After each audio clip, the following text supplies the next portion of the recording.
Shalom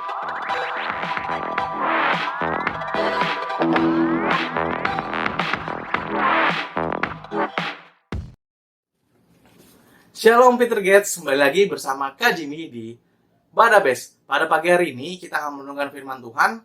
Sebelumnya mari kita satu dalam doa. Tuhan, terima kasih berkat-Mu di pagi yang indah ini Tuhan. Tuhan, terima kasih Engkau sudah membangunkan kami pada pagi hari ini, dan kami akan melaksanakan aktivitas kami seperti biasanya Tuhan Yesus. Sebelumnya kami ingin membaca dan merenungkan firman-Mu. Biarlah Tuhan curahkanlah Roh Kudus-Mu terhadap kami semua di tempat ini Tuhan Yesus. Dalam Tuhan Yesus kami sudah mengucap syukur. Amin. Nah, rekan-rekan teruna, kita membaca Alkitab kita yang terambil dari Injil Yohanes pasal yang keempat, ayat yang ke-46 hingga ayatnya yang ke-54. Dengan perikop yang berjudul, Yesus menyembuhkan anak pegawai sana. Maka Yesus kembali lagi ke Kana di Galilea, di mana ia membuat air menjadi anggur. Dan di Kapernaum ada seorang pegawai sana, anaknya sedang sakit. Ketika ia mendengar bahwa Yesus telah datang dari Yudea ke Galilea, pergilah ia kepadanya, lalu meminta supaya ia datang dan menyembuhkan anaknya, sebab anaknya itu hampir mati. Maka kata Yesus kepadanya, "Jika kamu tidak melihat tanda dan mukjizat, kamu tidak percaya." Pegawai sana itu berkata kepadanya, "Tuhan, datanglah sebelum anakku mati." Kata Yesus kepadanya, "Pergilah, anakmu hidup." Orang itu percaya akan perkataan yang dikatakan Yesus kepadanya lalu pergi. Ketika ia masih di tengah jalan, hamba-hambanya telah datang kepadanya dengan kabar bahwa anaknya hidup. Ia bertanya kepada mereka pukul berapa anak itu sembuh. Jawab mereka, "Kemarin siang pukul 1 demamnya hilang." Maka teringatlah ayah itu kepada perkataan Yesus, "Anakmu hidup." Lalu ia pun percaya, ia dan seluruh keluarganya. Dan itulah tanda kedua yang dibuat Yesus ketika ia pulang dari Yudea ke Galilea. Demikianlah pembacaan kita pada pagi hari ini. Terpujilah Kristus. Haleluya. Nah, rekan-rekan teruna, dari pembacaan kita pada pagi hari ini, bagaimana kita belajar tentang kisah penyembuhan anak pegawai istana yang nyaris mati akibat sakit yang dialaminya.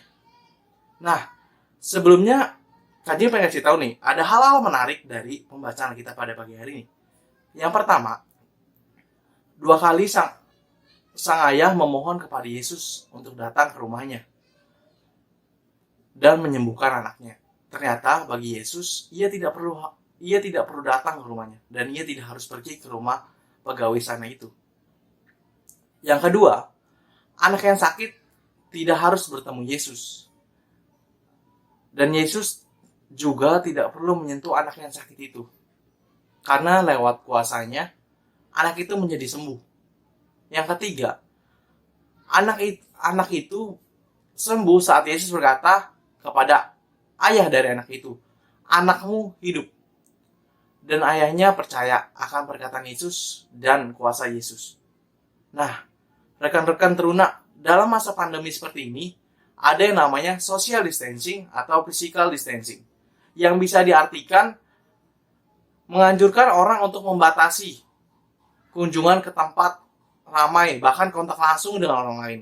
Ini sama halnya dengan Yesus yang menyembuhkan anak dari pegawai istana ini.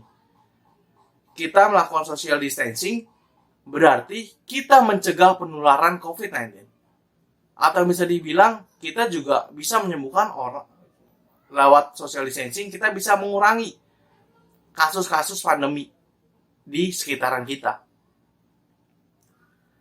Dan juga di masa pandemi ini, banyak orang-orang yang di sekitaran kita terkena atau terjangkit COVID-19 atau penyakit lain atau kesusahan dari masa pandemi seperti ini. Apa yang harus kita lakukan adik-adik? Apa yang harus kita lakukan rekan-rekan teruna sekalian? Apa kita datang ke rumahnya, menjenguk, atau seperti apa? Nah, ada salah satu hal yang harus kita lakuin. Salah satu halnya itu, yang pertama, kita berdoa. Yang pertama, berdoa lewat diri kita sendiri. Berdoa bagaimana kita harus mendoakan orang-orang yang sedang sakit. Mulai dari ruang lingkup kita yang kecil, seperti orang tua, rekan-rekan kita, sahabat kita, teman kita, bahkan orang-orang lain di luar sana. Bahkan kita juga bisa berdoa secara virtual dengan teman-teman kita atau dengan orang-orang sakit kita, orang-orang yang sakit yang saat ini kita kenal gitu. Kita bisa melakukan doa secara virtual. Nah, yang kedua itu ada kata-kata motivasi atau kata-kata semangat buat mereka yang sakit. Salah satu contohnya, kadang-kadang saat teman-teman kita sakit, kita kadang-kadang mendoakan GWS ya, cepat sembuh, nanti kita main bareng saat kamu sembuh. Itu bisa menjadi semangat bagi diri mereka yang sakit. Bagi orang-orang yang sakit itu, kalian mengatakan seperti itu memang halnya kecil, sebenarnya halnya kecil. Tapi itu membuat mereka lebih semangat lagi dalam menjalankan segala sakit penyakitnya mereka. Nah, itu yang kita lakuin adik-adik atau rekan-rekan teruna sekalian. Kita tidak perlu menyentuh orang yang sakit atau kita harus bertamu ke rumahnya. Pada saat pandemi ini kan memang kita ada namanya masa PPKM. Dan kita nggak bisa melanggar PPKM itu kan. Nah, itu yang harus kita lakuin pada masa sekarang. Bagaimana kita di sini bisa menjadi kepanjangan Tuhan dalam melaksanakan kuasanya adik-adik atau rekan-rekan sekalian. Bahkan kita juga bisa sebagai bentuk kasih kita kepada teman-teman kita atau rekan-rekan kita, ya kita memberikan sesuatu. Salah satu contohnya saat teman kita lagi sakit, ya kalau kita mempunyai rezeki berlebih atau uang yang lebih, kita bisa ngasih makanan-makanan ringan atau buah-buahan kepada teman-teman kita yang sakit. Beberapa contoh lah yang harusnya kita lakuin di saat pandemi ini, saat teman-teman kita sedang sakit atau ruang lingkup kita yang sedang sakit.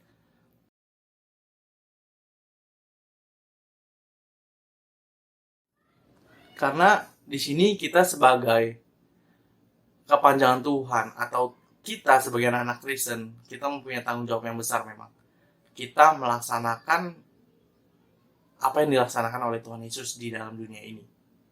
Itu sebagai tanggung jawab kita di dunia ini. Jadi lewat dari cerita ini, bagaimana kita adalah kepanjangan tangan Tuhan untuk proses penyembuhan bagi siapapun di sekitaran kita. Amin. Rekan-rekan sekalian, kita akan mengakhiri renungan pada pagi hari ini. Mari kita satu dalam doa. Tuhan, terima kasih atas berkat-Mu sehingga kami sudah membaca dan merenungkan firman-Mu Tuhan. Tuhan, bentar lagi kami akan melaksanakan aktivitas kami Tuhan.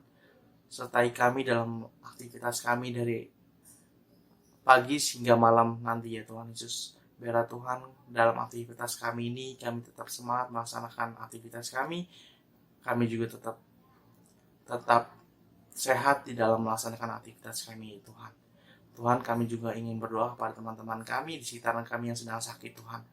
Curahkanlah Roh Kudus-Mu terhadap mereka Tuhan Yesus. Biarlah Tuhan mereka bisa sembuh lewat kami di dalam pemberian semangat kami, dalam doa kami Tuhan Yesus. Dan juga di tangan obat-obatan dari dokter ya Tuhan Yesus. Tuhan, kami juga ingin berdoa bagi orang tua kami Tuhan dalam melaksanakan aktivitasnya juga. Berikanlah mereka kekuatan, kesehatan, serta berkat yang melimpah di dalam kehidupannya hari lepas hari Tuhan Yesus. Tuhan, mulai dari sekarang kami ingin menjadi pelaku firman-Mu sampai seterusnya Tuhan Yesus. Dalam nama Tuhan Yesus kami udah mengucap syukur. Haleluya. Amin. Adik-adik, renungan telah selesai. Selamat beraktivitas. Tuhan Yesus memberkati.